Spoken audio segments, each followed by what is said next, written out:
puncak tertinggi dari mencari uang. Itu apa? Biar saya ceritain sebuah kisah. Ada seorang kakek yang terkenal di daerah itu, punya tanah seluas lebih dari 20 hektar.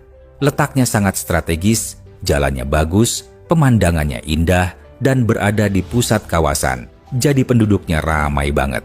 Sebelum meninggal, kakek ini memutuskan untuk jual tanah itu. Setelah menyewa para ahli, tanah itu ditaksir bernilai sekitar 10 miliar. Dengar begitu, kakek cuma mengangguk.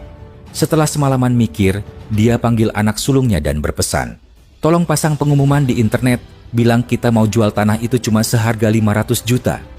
Semua keluarga pada protes, tapi kakek nggak mau dengar siapapun. Berita ini langsung bikin heboh warga sekitar.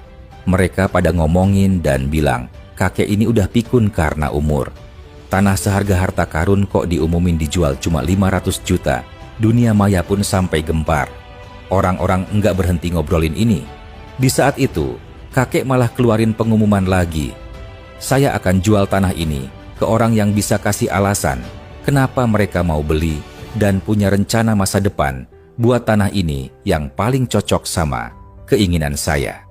Selain itu, dia bilang, "Karena yang berminat terlalu banyak, kita akan adain kompetisi ide apa yang mau dilakukan sama tanah ini setelah dibeli. Yang mau ikut cukup bayar 2 juta buat biaya penyelenggaraan kompetisi. Kalau menang, kamu langsung dapat hak milik tanah ini tanpa bayar apapun lagi." Begitu dengar tanah itu jadi hadiah kompetisi, dan mikir 2 juta itu kecil banget dibanding nilai aslinya, jumlah orang yang daftar ikut terus bertambah. Hasilnya, ada 10.000 orang yang ikutan. Kakek ini dapat uang 20 miliar dari situ. Baru deh anak-anaknya sadar. Mereka nggak rugi sepeser pun, malah untung 2 kali lipat dari taksiran awal. Puncak tertinggi dari mencari uang itu bukan cuma soal kerja keras atau punya modal besar, tapi soal strategi dan kecerdasan membaca situasi. Kakek ini nggak cuma jual tanah, dia ciptain permainan yang bikin orang rela bayar lebih demi harapan.